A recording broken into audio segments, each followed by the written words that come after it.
I've always loved babysitting in our neighborhood. It's a quiet, friendly place where everyone knows each other. My name's Alex, and I've been watching kids here for a while. It's a good way to earn some extra cash for college. Plus, I genuinely enjoy spending time with the kids. Tonight, I'm babysitting the Thompsons' 2 children, Lily, who's 8, and Max, who's 5.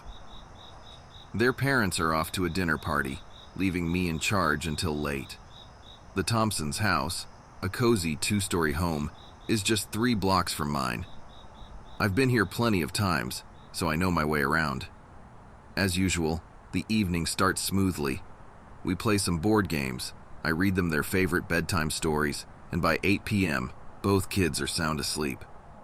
I settle on the living room couch, flipping through a magazine, enjoying the quiet. But as the night got darker, I started feeling weird about the house. Little things just didn't seem right. First, I noticed a picture frame that was crooked. I thought I remembered it being straight before. Then, when I went to get some water, I saw a toy car in the hallway. That was strange because I had already cleaned up all the toys. This house is old and usually makes creaking sounds, but tonight those noises were freaking me out. I kept telling myself it was nothing, just the house being old. But I couldn't shake off this creepy feeling.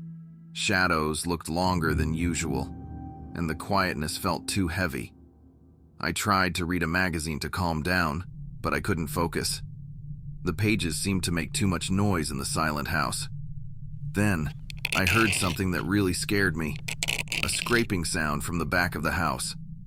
My heart started racing. I put down the magazine and slowly walked towards the kitchen. Looking around the corner, I saw the back door a little open. That wasn't right. The lock was broken too. Now, I was really scared.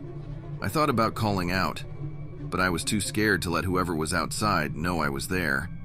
So I quietly checked all the windows to make sure they were locked. When I walked past the living room, I heard a soft noise from upstairs. The kids were supposed to be asleep. What was that sound? I stood still for a moment, listening. Then, another sound. A creak from the top of the stairs. It was a noise that shouldn't be there. I remembered that I was responsible for keeping Lily and Max safe. They were upstairs, and they didn't know anything was wrong. I had to make sure they were okay. I slowly crept up the stairs, trying to be brave. As I reached the top, I saw a shadow move in the hallway. My heart stopped. There was someone in the house with us. I didn't know what to do, but I knew I had to protect the kids. I quietly opened the door to the kids' room and saw they were still asleep, safe in their beds. Turning around, I came face to face with the intruder, a tall, shadowy figure in the hallway. I was so scared, but I remembered my phone was in my pocket. Without taking my eyes off the intruder, I dialed 911 and whispered for help. As I turned, there he was, a tall, shadowy figure looming in the hallway. My heart pounded in my chest, and my hands felt icy cold. I couldn't scream. My throat was tight. I knew I had to stay calm for Lily and Max. I whispered into my phone, "There's someone in the house."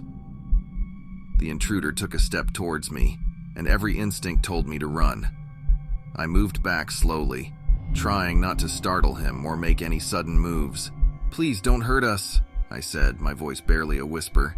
The intruder didn't respond, just kept moving closer. I could see his eyes now, cold and calculating. My mind raced, thinking of what to do next. I turned and ran down the hallway, my heart racing. I could hear his footsteps behind me, heavy and fast. I dashed into the living room, looking for something, anything, to use to defend myself. My hands grabbed a heavy book from the shelf. As I turned, the intruder was just a few steps behind. I threw the book at him, and it hit his shoulder. He stumbled, and that gave me a moment to run towards the kitchen. I needed to put a barrier between us and the kids. I slammed the kitchen door shut and locked it, my hands shaking. I could hear him pounding on the door, the sound echoing in the silent house. I was breathing hard, trying to stay quiet, to think of the next move. The fear was like a weight on my chest, making it hard to breathe. I slid down against the door, trying to keep it closed with my body weight. My mind was racing. The kids, The police? What if he gets in? I could hear the sirens in the distance now, their wailing sound getting closer. The sound of the police bursting into the house gave me some relief. Their voices, loud and authoritative, echoed through the halls, accompanied by the rhythmic thuds of their boots. I listened, pressed against the kitchen door, as they systematically cleared each room. The tension was like a thick cloud, making my heart race even faster. But then, there was a sudden change in their tone. Their voices grew more intense, more urgent. I strained to hear over my pounding heartbeat. The intruder. He wasn't there. I heard one of the officers say they found an open window in the living room. He must have escaped through there. A wave of fear washed over me again. He was still out there. The police were in the house, but the intruder had slipped away into the night. Upstairs, the noise had woken Lily and Max. I heard their small, scared voices calling out for me. "Alex? Alex, what's happening?"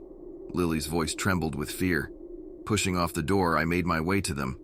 They were huddled together at the top of the stairs, their eyes wide and filled with tears. "It's okay," I said, trying to keep my voice steady. "The police are here now." They were huddled together at the top of the stairs, their eyes wide and filled with tears. I wrapped them in a tight hug, their small bodies shaking against mine. We stayed like that until the police came to check on us. They were kind, their faces showing a mix of concern and professionalism. They told us they were doing everything they could to find the intruder. The rest of the night was a blur of police officers, questions, and reassurances.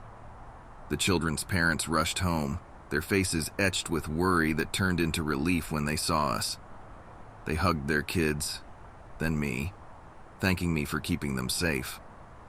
But as I walked home later, the night's events replayed in my mind. The intruder was still out there. The fear lingered, a constant reminder of what had happened. I realized then that safety was never guaranteed, that danger could lurk around any corner. Lying in bed, I couldn't shake the feeling of unease. I had protected Lily and Max, but the intruder's escape left an unsettling question in my mind. What if he came back?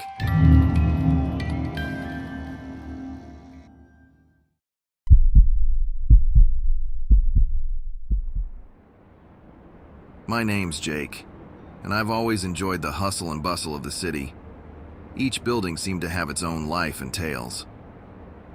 On that particular evening, I was standing in front of an apartment building on 12th Street.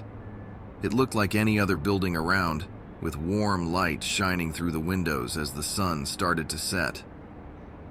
I was there to babysit the Jensen kids for the night. Babysitting was my way of earning some extra money to help pay for college. I was cramming for a master's in child psychology. Go figure, babysitting was both practice and pay. The Jensens were nice folks. They seemed a bit rushed, maybe anxious to catch their dinner reservations, but they took the time to thank me before they left. "Pizza's on its way," Mr. Jensen said, his hand on the door. "And thanks again, Jake." The kids, Mia and Tyler, were a tornado of energy, showing off their latest Lego masterpieces and the fortress of cushions they'd built in the corner of the living room. It was shaping up to be an easy night, filled with make-believe dragons and the smell of cheesy pizza. Then my phone buzzed. A WhatsApp message from a number I didn't recognize popped up. Did the kiddos eat yet? I frowned, typing back a quick, "Who's this?" but got no response. Probably a wrong number, I thought. As the night wore on, my phone kept lighting up with messages from the same number. They were detailed, describing the dinosaur pajamas Tyler wore and Mia's refusal to eat crusts. My heart started to race. This wasn't a wrong number. I tried to shake the unease curling in my gut as I played hide and seek with the kids. That's when I found it. A scarf I knew too well, tucked away in Mia's closet. It belonged to Laura, my ex. Why was it here? And then the messages turned personal, dredging up memories only Laura and I shared. My hands were shaking now. Suddenly, the lights flickered, casting long shadows that seemed to dance mockingly on the walls. Tyler tugged at my sleeve. "We sometimes see the sad lady at the window," he whispered, his voice quivering. I forced a laugh. "There's no sad lady, bud," I assured him. But the next message stopped me cold. It was a picture of the apartment door, taken from the outside. My pulse hammered in my ears. Someone was watching us. Before I could process what was happening, a frantic banging erupted at the door. A voice, shrill and desperate, pierced the calm night. "Jake, let me in. We need to talk." It was Laura, her voice laced with an unsettling mix of pleading and threat. "Open up, or I swear, I'll wake the whole building." I peeked through the peephole. Laura was a storm of chaos, pacing and pounding on the door. The kids, startled by the noise, clung to me, their eyes wide with fear. "Stay here," I whispered to Mia and Tyler, guiding them to their room. "Don't come out until I say so." My mind raced. Confronting Laura was risky, but I couldn't let her escalate things further. I opened the door a crack, keeping the chain latched. "Laura, you need to leave," I said firmly. "You're scaring the kids and me. We can talk, but not now, not like this." Her response was a mix of sobs and accusations, a turbulent outpour of emotions. But I stood my ground, promising to meet her later at a public place, hoping to defuse the situation. Laura's desperation escalated. "Jake, please," she cried. "I just need to talk to you face to face. I'm not leaving until you open this door." Her threats and sobs echoed through the hallway. I didn't want the neighbors to call the police, so I opened the door. "All right, Laura, come in. But we need to be quick. The kids are scared," I said. Laura stumbled in, her face a mess of tears and smeared makeup. The moment she entered, the atmosphere tensed. Mia and Tyler peeked from their room, their eyes filled with fear at the sight of her. Laura began to pace the living room, her motions erratic. She muttered to herself, occasionally glancing at me with a wild, unpredictable look. Her presence was unnerving, her behavior increasingly erratic. "Let's talk, Laura. Just you and me," I said, my voice calm, but my mind racing. I led her to the laundry room, subtly nodding to Tyler to take Mia and hide. Once Laura crossed the threshold, her back to me as she rummaged through her bag, I seized the moment. I slammed the door shut and turned the key, locking her inside. "Hide in the bathroom, guys," I called out to the kids, ensuring they were safe. "Lock the door and don't come out until I say so." Their muffled acknowledgement came through the door, their understanding evident even amidst their fear. With Laura's shouts now muffled by the laundry room door, I had to think fast. Calling the cops was out of the question. She was troubled, sure, but I didn't want to slap her with a record. I needed another way to handle this. "I'll talk to you, Laura," I said through the door. "But only if you promise to leave afterward and not come back. We can meet at our old coffee shop one last time to say goodbye properly." After a tense pause, her soft sob came through the door, followed by a quiet, "Okay." I let her out, and she left without another word. Her shoulders slumped, the fight gone out of her. When the Jensens came home, I told them everything. I didn't leave out a single detail, not even the part where I agreed to meet Laura again. I saw the trust leave their eyes, and by the end of my story, they told me it was best if I didn't babysit for them anymore. I couldn't blame them. I wouldn't want me around either, not after tonight. As I walked away from the apartment for the last time, the decision was clear in my mind, like the night sky above. No more babysitting. It was time to close that chapter of my life. And Laura, I planned to keep my word, to meet her once more. But this time, I'd be clear, set boundaries that she couldn't cross. It was a long shot, but maybe, just maybe, if she saw that I was moving on for good, she'd find a way to move on too. Maybe then, we'd both find the peace we deserved.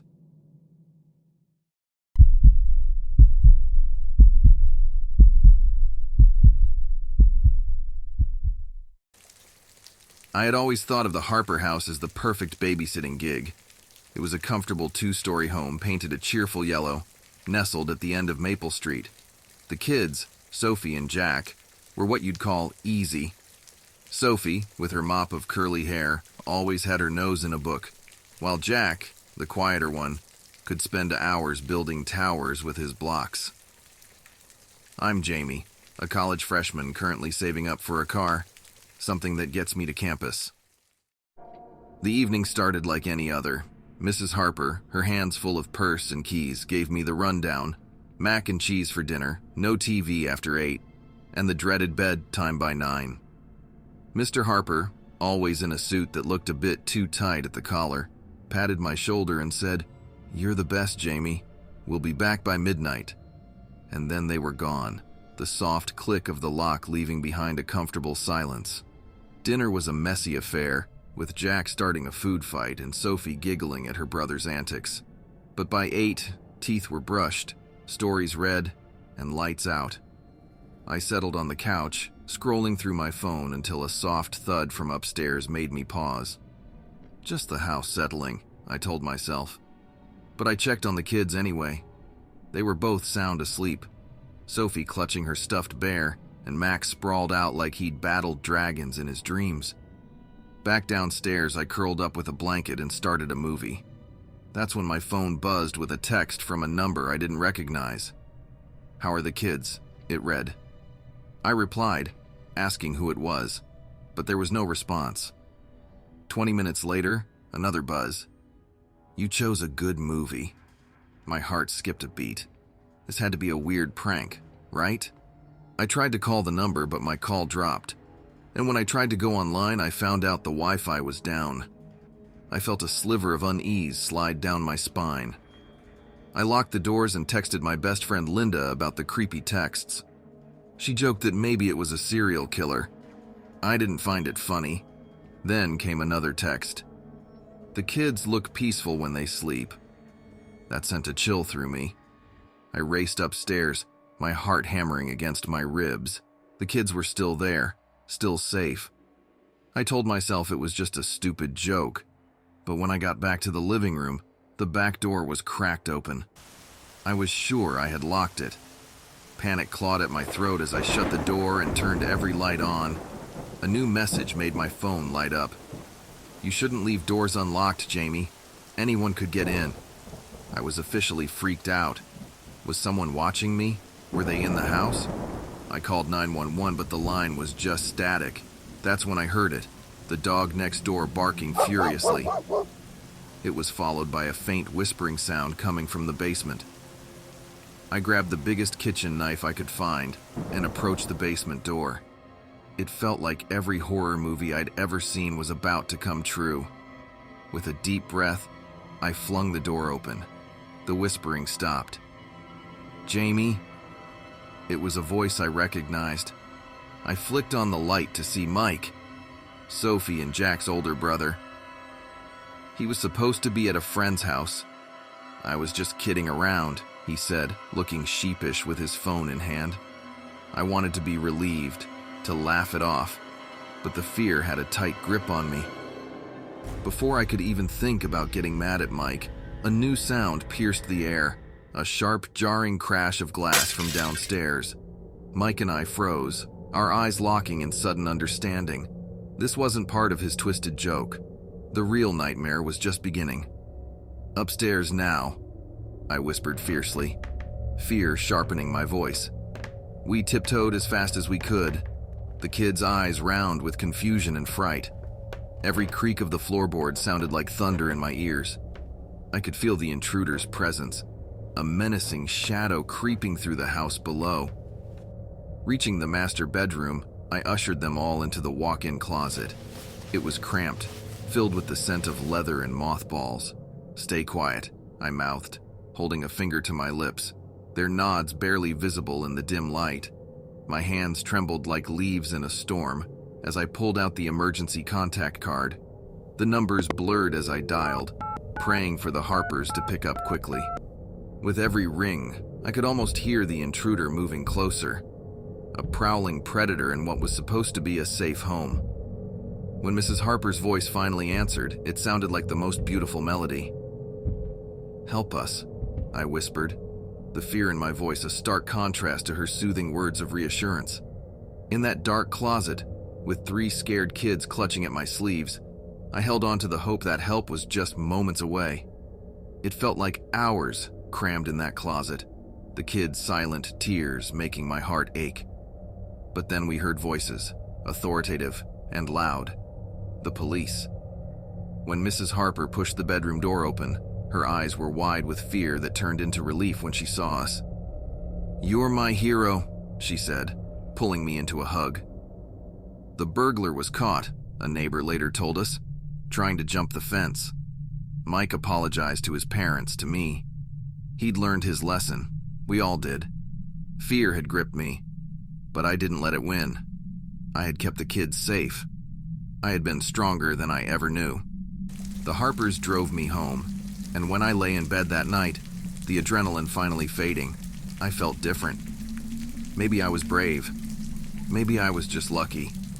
But one thing was for sure. I was never going to babysit without double-checking the locks again, and I'd probably steer clear of basement doors for a while, too.